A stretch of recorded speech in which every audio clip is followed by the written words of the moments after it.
What's up, everybody? I'm doing something a little different today. You can see from the map there what we're looking at. But I made this recording late at night and did not narrate it at the time because I live with other people who like to sleep at night. But the reason why I did this recording was because it was very late at night and I knew there wouldn't be too many people in the game. And so I started this game with the express purpose of dominating by circling the entire map. I think it's like every player's dream to get to circle the whole map and just cut off everyone in one huge move. But of course, it's nearly impossible to do in an ordinary game because human players catch on. And when they realize that you're not going to defend your territory, then they go for it and just take it away. And it's almost impossible to circle a map full of humans. But even this late at night, there are human players, so it's not totally a bot fest. They're just not very good, and they don't catch on.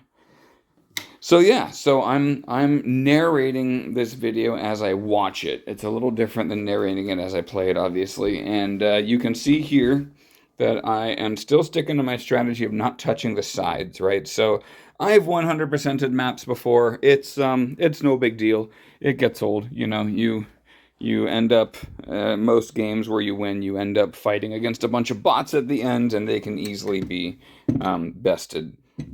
But this is unique in that I'm not waiting for the end to to devour the map. I'm doing it during regular gameplay, and a bunch of bots are going to end up getting, or a bunch of bots and a couple humans are going to end up getting eaten here. But anyway, yeah, so some commentary of what I'm doing. I am trying to avoid becoming king for as long as possible, because once you become king, you get the big target on your back, and then everybody in the arena knows what you're up to. If anybody, had spy dishes and wasn't looking at them, of course, that's a noob move, but that's the kind of caliber of player you can expect this late at night. But if they have a spy dish and they see that you're king, they're going to check and see where you're at, and then they're going to see what you're up to, and then they're going to go after you. And so, yeah, I'm trying really hard to avoid being king. I guess I'm not trying really hard.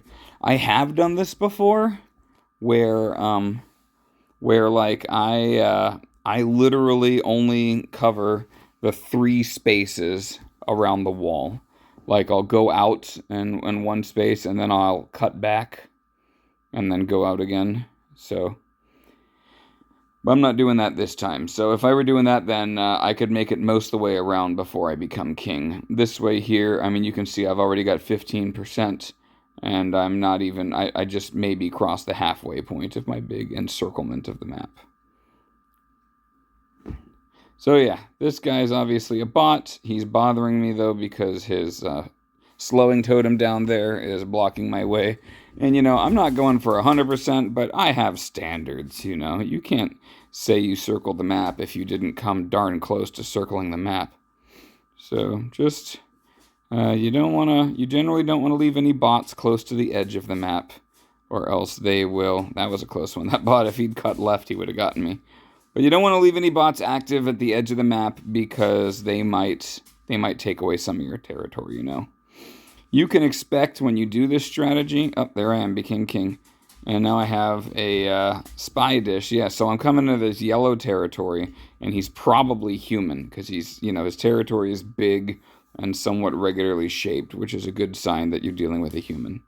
Not the king anymore? Don't care. Oh, I am the king now.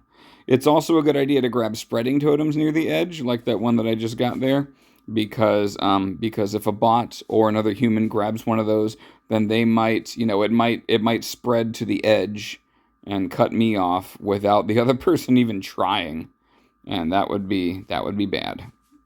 Okay, so I'm cutting in on this yellow guy here, and he is either a bot or just absolutely oblivious. Sometimes when you do a thin cut just along the outside wall, it's harder to notice, harder to be noticed. I don't think that's what's happening here, though. So I'm just going around. Now this pink guy is, he's eating up where I started my circle, and that's to be expected. I don't think I've ever done this. I've done this, maybe half a dozen times. I don't think I've ever done this and not had to go back around for part of a second lap at least. So getting part of your stuff taken is just part of the game. It comes with the territory, I guess. Starting to think that yellow guy maybe isn't a bot, though. I played this a couple days ago, so I don't actually remember the details. Hey, pink's gone. That was easy. Okay, so looking now, it looks like lime has cut into the wall over there on the left. So when I finish that there, it's not gonna fill the whole board, and that's okay. But it's kind of cool, It's a big milestone when you make it all the way around and you start retreading your steps. That's when I'll hug the wall. At least until I get to a point where I'm a little concerned about things.